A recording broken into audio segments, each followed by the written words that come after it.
നമ്മളിന്ന് കേട്ട യോഹന്നാൻ്റെ സുവിശേഷത്തിലെ ആ ഓരോ അധ്യായങ്ങളുടെ പശ്ചാത്തലത്തിൽ ഇതെല്ലാം നമ്മളെ സംബന്ധിച്ച് ലഭിച്ചു കഴിഞ്ഞിരിക്കുന്നു. നമ്മൾ യേശുവിനെ സ്വീകരിച്ചു, യേശുവിൽ വിശ്വസിക്കുന്നതിലൂടെ ദൈവമകനായി മാറിയിരിക്കുന്നു. സ്നാനത്തിലൂടെ, സ്ഥൈര്യലേപനത്തിലൂടെ, കുർബാനയിലൂടെ നമ്മളെ വെള്ളം വീഞ്ഞാക്കി മാറ്റിയിരിക്കുന്നു. നിക്കോദേമോസിനോട് പറഞ്ഞ പോലെ വചനത്താലും പരിശുദ്ധാത്മാവിനാലും വീണ്ടും ജനിപ്പിച്ച് കഴിഞ്ഞിരിക്കുന്നു. സമരിയാക്കാരിയോട് പറഞ്ഞ പോലെ ഞാൻ നിനക്ക് ജീവജലത്തിൻ്റെ അരുവി തരാം, അത് തന്നിരിക്കുന്നു. അങ്ങനെയെല്ലാം പൂർത്തിയായിരിക്കുന്നു. പക്ഷേ എങ്കിലും നമ്മൾക്കതങ്ങ് മുഴുവനും മനസ്സിലാവുന്നില്ല. അതിനാണ് നമ്മൾ ഇത്രയും ദിവസം ജ്ഞാനത്തിനെല്ലാം വേണ്ടി പ്രാർത്ഥിച്ചത്.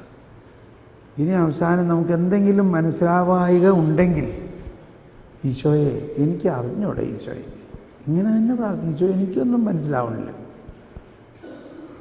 എല്ലാം എനിക്ക് മനസ്സിലാവണമെന്നില്ല,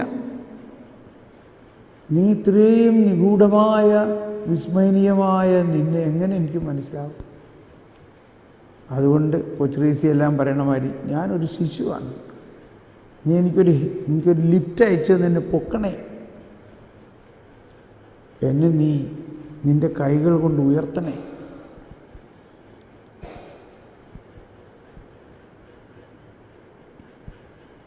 ഒന്നെനിക്കറിയാം, ദൈവം എന്നെ ദൈവത്തിന് വേണ്ടി സൃഷ്ടിച്ചു, ദൈവം തന്നെ തൻ്റെ പുത്രനെ അയച്ച് എന്നെ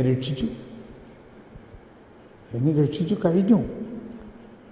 എങ്കിലും എന്നിൽ ബലഹീനതകളുണ്ട്.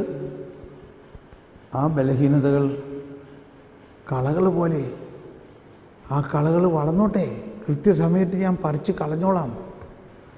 നിങ്ങളിപ്പോൾ ധൃതി പിടിച്ചത് പറിച്ച് കളഞ്ഞാൽ നല്ല വിത്തുകൾക്ക് എന്തെങ്കിലും ദൂഷ്യം ചെയ്യും.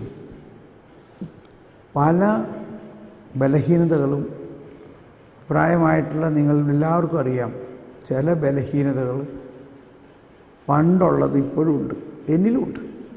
നിരവധി ബലഹീനതകളുണ്ട്. പക്ഷെ അതൊന്നും എൻ്റെ അഭിഷേകത്തിനോ എൻ്റെ വചനപ്രഘോഷണത്തിനോ കർത്താവിനോട് സംസാരിക്കുന്നതിനോ ഒരു തടസ്സമാവുന്നില്ല. ഞാൻ ബലഹീനതകളെ നോക്കി വിഷമിക്കുന്നില്ല, കർത്താവിൻ്റെ ശക്തിയെ ഓർത്തി അഭിമാനിക്കുന്നു. എൻ്റെ ബലഹീനതകളിലും ശക്തിപ്പെടുത്തുന്ന കർത്താവാണ്. ബലഹീനതകൾ നമ്മളിൽ അനുവദിക്കുന്നത്, പ്രത്യേകിച്ച് ശുശ്രൂഷ മേഖലയിൽ അനുവദിക്കുന്നത്, വചനം വായിക്കാമോ? എബ്രായ ലേഖനത്തിൽ 5-ാം അധ്യായത്തിൽ പറയുന്നുണ്ട് പ്രധാന പുരോഹിതനെക്കുറിച്ച് തന്നെ. പ്രധാന പുരോഹിതൻ തന്നെ ജനങ്ങളിൽ നിന്ന് ജനങ്ങൾക്ക് വേണ്ടി തിരഞ്ഞെടുക്കപ്പെട്ടിട്ടുള്ള അവനായതുകൊണ്ട് അവൻ തന്നെ ബലഹീനനാണ്. അതുകൊണ്ട് ബലഹീനരോടും ജനങ്ങളിൽ നിന്ന് ജനങ്ങൾക്ക് വേണ്ടി തിരഞ്ഞെടുക്കപ്പെടുന്ന പ്രധാന പുരോഹിതൻ ദൈവിക കാര്യങ്ങൾക്ക് നിയമിക്കപ്പെടുന്നത് പാപപരിഹാരത്തിനായി ബലികളും കാഴ്ചകളും അർപ്പിക്കാനാണ്. അവൻ തന്നെ ബലഹീനനായതുകൊണ്ട് അജ്ഞരോടും വഴിതെറ്റിയവരോടും വേണ്ടത്ര സഹതാപത്തോടെ പെരുമാറാൻ അവന് കഴിയും. അവൻ തന്നെ ബലഹീനനായതുകൊണ്ട് വഴിതെറ്റിയവരോടും അജ്ഞരോടും വേണ്ടത്ര സഹതാപത്തോടെ പെരുമാറാൻ പറ്റും. ഇപ്പോൾ നമ്മൾ സിസ്റ്റേഴ്സ് ആയാലും ചില ബലഹീനതകൾ നിലനിർത്തുന്നത് എങ്കിൽ മാത്രമേ അതുപോലെ ബലഹീനത ഉള്ളവരോട് നമുക്ക് സഹാനുഭൂതിയോടെ പെരുമാറാൻ പറ്റുള്ളൂ.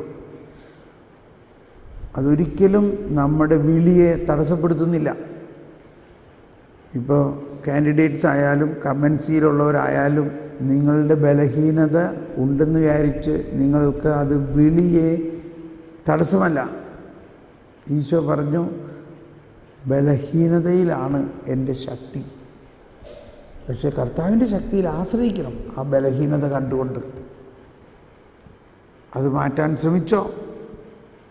നല്ല കാര്യം. അപ്പോൾ അത് നമ്മുടെ ബലഹീനതയെ ഒന്ന് ഇപ്പോൾ ഈശോയ്ക്ക് സമർപ്പിക്കാം. സമരിയാക്കാരി ഈശോ അടുത്ത് ചെന്നു. പത്രോസ്, പൗലോസ് ഇവരെല്ലാവരും ബലഹീനരായിരുന്നു. പത്രോസ് പറഞ്ഞു, കർത്താവേ, പാപിയാണ് ഞാൻ, എന്നെ വിട്ടു പോണം നീ. യേശയ്യ പറഞ്ഞു, ഞാൻ അശുദ്ധമായ അധരങ്ങളുള്ളവനും അശുദ്ധമായ അധരങ്ങളുടെ മധ്യത്തിൽ വസിക്കുന്നവനുമാണ്. കർത്താവ് ബലിവേദിയിൽ നിന്ന് കുടിലുകൊണ്ട് ഒരു തീക്കട്ടയെടുത്ത് അവൻ്റെ നാവിൽ വെച്ചു കൊടുത്തു. എന്താണ് ബലിവേദിയിൽ നിന്നെടുക്കുന്ന തീക്കട്ട? വിശുദ്ധ കുർബാനയാണ്. എന്നിട്ട് പറഞ്ഞു, നിന്നെ ഞാൻ ശുദ്ധീകരിച്ചിരിക്കുന്നു. മലങ്കര കുർബാനയിൽ കുർബാന സ്വീകരണ സമയത്ത് ഇത് പറഞ്ഞുകൊണ്ടാണ് തരുന്നത്. നിങ്ങളുടെ യേശുക്രിസ്തുവിൻ്റെ ശരീരവും രക്തവുമാകുന്ന തീക്കട്ട നിങ്ങളുടെ പാപങ്ങളുടെ മോചനത്തിനും നിത്യജീവനും ഉതകുമാറാകട്ടെ എന്ന് പറയുക. ആ തീക്കട്ട വിശുദ്ധ കുർബാന.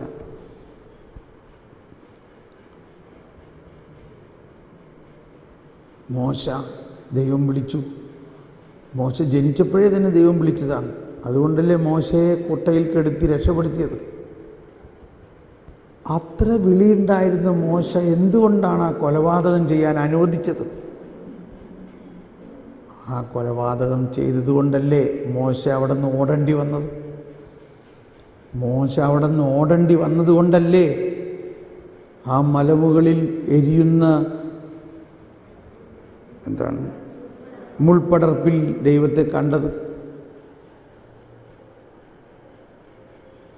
ആ കൊലപാതകം ചെയ്ത മോശയല്ലേ ദൈവം മുൾപടർപ്പിൽ കണ്ടിട്ട് പറഞ്ഞത്, നീ നിൽക്കുന്ന സ്ഥലം വിശുദ്ധമാണ്, നിന്നെ ഞാൻ അയക്കുന്നു, നീ പോവുക, ദൗത്യം തരുന്നു.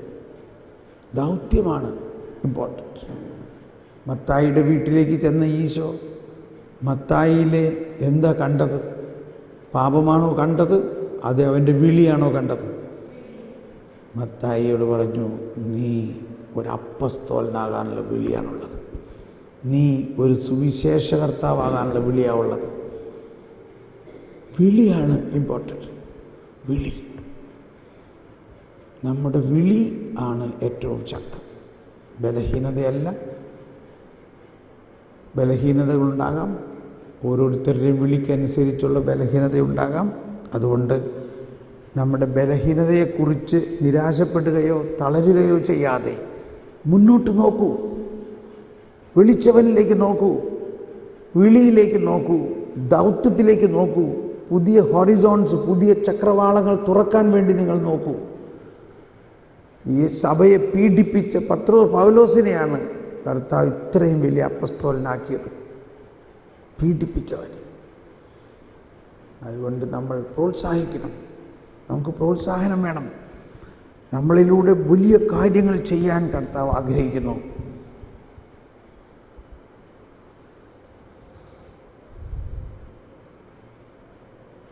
എന്നാത്മാവങ്ങേയ്ക്കായി ദാഹിക്കുന്നു. കണ്ണടച്ച് ഉള്ളിൻ്റെ ഉള്ളിൽ ആ ലയനത്തിനായി ദാഹിച്ചുകൊണ്ട് എന്നാത്മാവങ്ങേയ്ക്കായി ദാഹിക്കുന്നു, എൻ ജീവൻ അങ്ങേയ്ക്കായി സമർപ്പിക്കുന്നു. ഒന്നാകണം എനിക്കൊന്നാകണം, പൂർണ്ണമായെങ്കിൽ ലയിച്ചിടണം. ഒന്നാകണം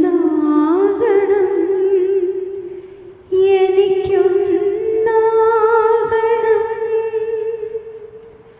പൂർണ്ണമായെങ്കിൽ ലയിച്ചിടണം.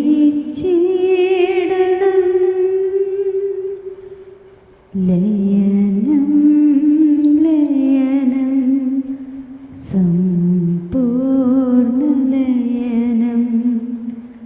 ആത്മീയലയനം ശാശ്വതലയനം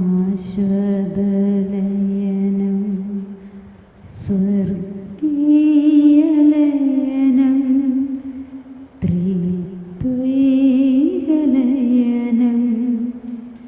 എന്നിൽ നീ നിന്നിൽ ഞാൻ അങ്ങനെ നാം.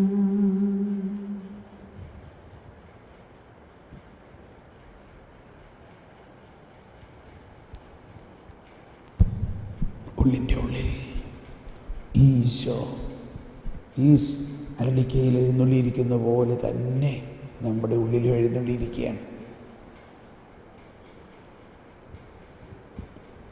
ഇന്ന് കേട്ട കാര്യങ്ങളിൽ നമുക്ക് എന്തെങ്കിലും മനസ്സിലാകാൻ ബുദ്ധിമുട്ടോ സംശയമോ ഉണ്ടെങ്കിൽ ഇപ്പോൾ നീ ഈശോയോട് പറയിച്ചോ, എനിക്ക് മനസ്സിലാവുന്നില്ല ഈശോയെ.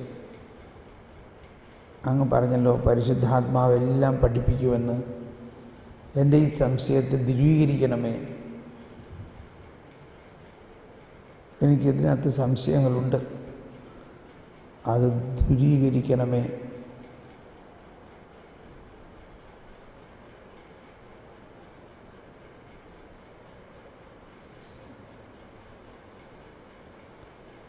അതോടൊപ്പം ഉള്ളിൻ്റെ ഉള്ളിൽ ലയിച്ച് ഈശോയുമായിട്ട് അല്പസമയം നന്ദി പറയും. ഒരു ദിവസം കൊണ്ട് നമ്മൾ ഇന്ന് രാവിലെ തന്നെ പറഞ്ഞു, ഈ ഒരു ദിവസം കൊണ്ട് നമ്മൾ ഒരുപാട് കാര്യങ്ങൾ, ഇത്രയും ഇൻഫർമേഷൻസ് ഒരു പക്ഷേ നമ്മുടെ ജീവിതത്തിൽ ആദ്യമായിട്ടായിരിക്കാം ഒറ്റ ദിവസം കൊണ്ട് ഇത്രയും വോളിയം നമുക്ക് കിട്ടുന്നത്. ഞാൻ നേരത്തെ പറഞ്ഞു, അതാണ് ഈ അവസാന ദിവസം. ഓ ദൈവമേ, ഇത്രയും വോളിയം ഓഫ് ഇൻഫർമേഷൻസ് എൻ്റെ ജീവിതത്തെ മാറ്റിമറിക്കാൻ പോവുകയാണ്. ഇന്നു മുതൽ നമ്മുടെ ജീവിതത്തിൽ ഒരു പുതിയ അധ്യായം തുറക്കാൻ പോവുകയാണ്. ഇനി നമ്മൾ വീര്യമുള്ള മുന്തിരിച്ചാറായിട്ട് മാറാൻ പോവുകയാണ്. ഇന്നലത്തെ പോലെ അല്ല ഇന്ന്. ഈശോയെ, ഈ പുതിയ ബോധ്യങ്ങളിൽ കുറിച്ച് നന്ദി പറയുന്നു. ഇനി 2-3 പേര് ഉച്ചസ്വരത്തിൽ നമുക്ക് കിട്ടിയ ഏറ്റവും പുതിയ ഉൾക്കാഴ്ചകളെ ഒന്ന് ഉച്ചത്തിൽ വിളിച്ച് പറഞ്ഞ് നന്ദി പറയാം. അപ്പോൾ മറ്റുള്ളവരെല്ലാം ചെറിയ വാക്കുകളിൽ പറഞ്ഞാൽ മതി, ഒരുപാട് നീണ്ട പ്രാർത്ഥന വേണ്ട. ഇപ്പോൾ കുറച്ച് പേര് കൂടുതൽ പറയാൻ പറ്റും.